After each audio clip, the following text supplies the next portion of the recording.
네, 배우 조진웅 씨가 은퇴를 선언했습니다. 후폭풍이 일고 있습니다. 앞서 전해드린 방송인 박나래 씨 관련 논란까지 쟁점들 하나하나 짚어보겠습니다. 허주연 변호사 나와 있습니다. 먼저 배우 조진웅 씨 논란부터 보겠습니다. 이 한 매체의 보도가 시작이었다고 볼 수 있겠죠?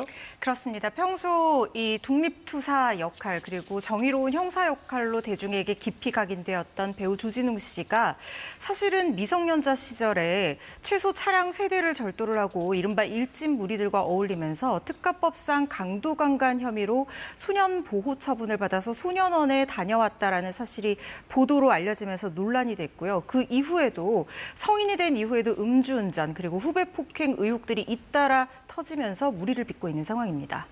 네, 그런 보도가 나온 지 하루 만에 조진웅 씨가 은퇴를 선언했잖아요. 질책을 겸허히 수용한다라고 하면서 배우 생활에 마침표를 찍겠다라고 전격적인 은퇴를 선언하면서 책임지는 모습을 보인다라는 평가도 있습니다. 그렇지만 그 전날 소속사의 해명을 보시면 미성년 시절 잘못된 행동이 있음을 인정한다고 하면서도 30년 전의 일이라서 사실관계 확인이 어렵다. 성폭행 관련 행위와는 무관하다라는 입장 표명을 했기 때문에 사실상 정확하게 어디까지 책임을 인정한 것인지 모호한 태도를 취하고 은퇴를 해버렸다라는 시선도 있습니다.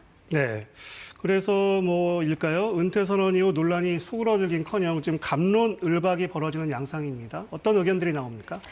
우선 이 배우로서 너무나 보여줬던 이미지와 달라서 분노와 배신감을 느낀다라는 대중의 목소리들도 있습니다.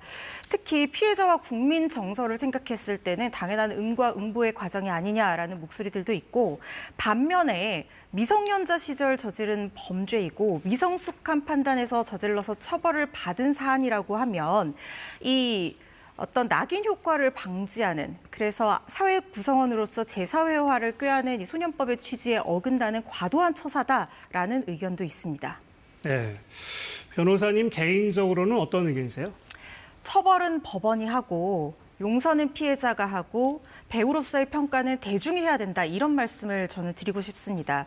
처벌받았다라는 말은 할 수 있지만 죗값을 치렀다는 말은 정치인도 법조인도 가해자도 할 수 있는 말이 아니라 오직 피해자만 할 수 있는 말이라고 생각을 합니다.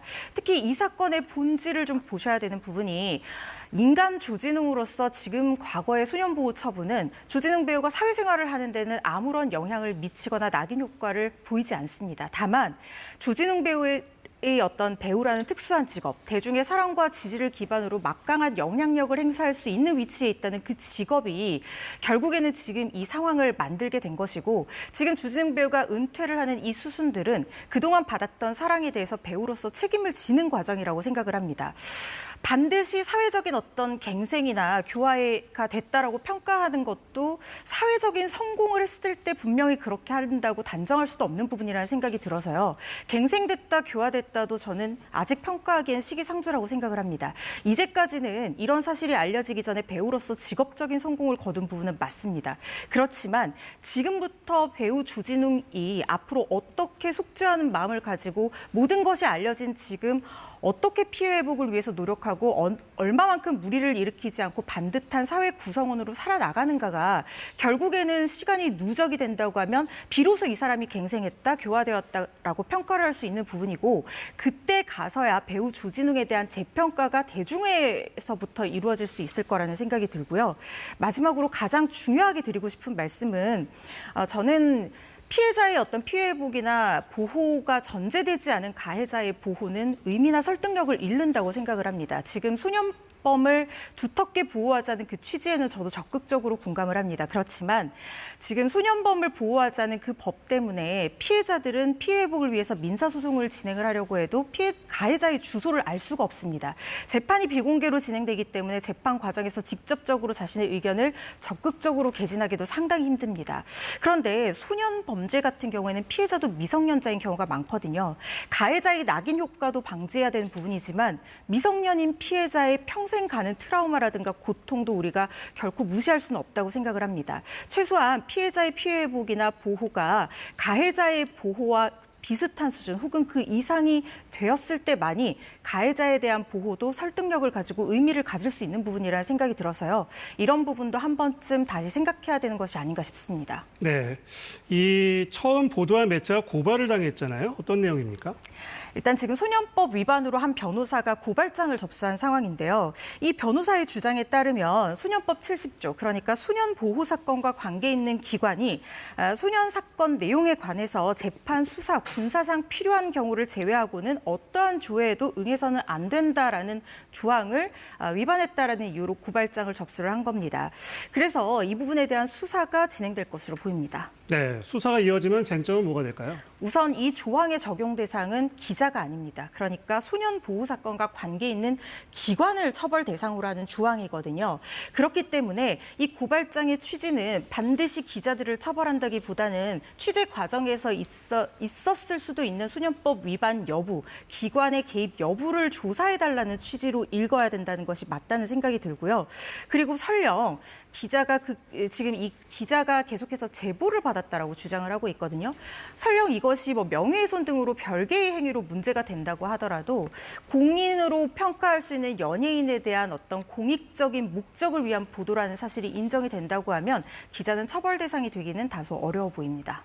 네, 그 방송인 박나래 씨 관련 논란도 좀 짚어보겠습니다. 이게 처음부터 이게 어떻게 됐던 거죠? 일단 이 의혹 자체는 매니저들의 갑질 행위에 대한 폭로부터 시작이 됐거든요. 그러니까 박나래 씨의 전 매니저들이 그동안 직장 내 괴롭힘을 당했다, 음주 강요를 당했다, 진행비를 정산받지 못했다, 그리고 대리 처방 의혹이 있다라고 하면서 손해배상 청구 소송을 제기하면서 불거진 의혹인데 대리 처방과 관련해서 고발장이 들어가면서 의료법 위반 등으로도 비화되는 상황입니다. 그러면 그 불법 의료 의혹의 핵심은 뭔가요? 일단 핵심적인 내용은 자격이 있는 사람이 의료행위를 했는지 여부에 대한 부분이 될 텐데요. 일단 대리 처방을 한 것도 문제가 되지만 지금 주사이모라고 불리는 사람이 한국에서 적법하게 의료 활동을 할 수 있는 면허 자격자가 아님에도 불구하고 무면허로 침습적인 행위, 그러니까 주사를 놓는 등의 행위를 했다라는 의혹이 있고 또한 일정한 요건, 엄격하게 이루어져야 되는 왕진의 요건을 갖추지 않은 상황에서 의료기관 내에서 이루어진 의료행위가 아니라 외부에서 위법하게 이루어진 의료행위로서 의료법 위반, 마약류 관리법 위반, 약사법 위반 등이 문제가 되고 있는 상황입니다. 네, 그러면 의료인 자격이 확인된 건가요? 확인되지 않은 건가요? 일단 의료인 자격이 없을 가능성이 상당히 높다는 정황 증거들이 나오고 있는 상황입니다. 네. 설령 이 사람 주장처럼 내몽고 쪽에서 적법한 의과대학에서 수련을 하고 중국 의사 면허가 있다고 하더라도 한국에서 의사로서 의료행위를 하려면 한국의 의료 면허가 있어야 되는 것이기 때문에 이 사람은 의료 무자격 행위로 판단될 가능성이 상당히 높다는 생각이 들고 네. 처방전을 모으고 있다라는 메시지 내용도 있는데 처방전을 모은다는 행위 자체가 의사 자격이 있는 사람이면 처방전을 직접 발행을 할 수가 있거든요. 그렇지 않았기 때문에 여러 처방전을 모아서 대리 처방을 한 것이 아니냐 이렇게 의심할 수 있는 부분이어서 무자격자의 의료행위로 평가될 가능성 높아지고 있습니다. 그 이른바 주사 이모가 고발된 걸로 전해졌고 박나래 씨가 공동정범으로 지목된 걸로 알려지고 있습니다. 이건 법적으로는 어떻게 되는 겁니까? 일단 공동정범이 되려면 같이 공모를 해서 역할 분담을 해서 하나의 범죄 행위를 같이 실현하는 그런 내용들이 있어야 되는데 지금까지 알려지기로는 박나래 씨가 적극적으로 주사 약제를 구했다든가 같이 공모를 해서 무자격 의료행위를 했다든가 하는 정황이 읽히지는 않습니다. 그렇지만 무자격 의료행위가 원칙적으로 시술자를 처벌하는 규정이라고 하더라도 박나래 씨가 위법을 얼마나 인지를 하고 얼마나 가담했는지 또는 방조행위는 없었는지에 따라 처벌 행위 가능성은 열려 있다는 생각이 들고요. 왕진 역시 마찬가지로 환자가 처벌 대상은 아닙니다만 관련해서 방조 여부에 대해서 문제될 소지는 있어 보입니다. 특히 대리 처방과 관련해서는 박나래 씨가 적극적으로 해명해야 되는 부분이 있을 거라는 생각이 드는 것이 대리 처방은 처방을 받는 환자도 처벌 대상이 될 뿐만 아니라 지금 문제가 되는 약물이 향정신성 의약품일 가능성이 높아지고 있는데 이 부분에 대한 오남용은 마약류 관리법 위반 행위가 될 수 있어서요. 이 부분은 박나래 씨가 적극적으로 소명해야 될 것으로 생각됩니다. 네, 허주연 변호사였습니다. 말씀 잘 들었습니다.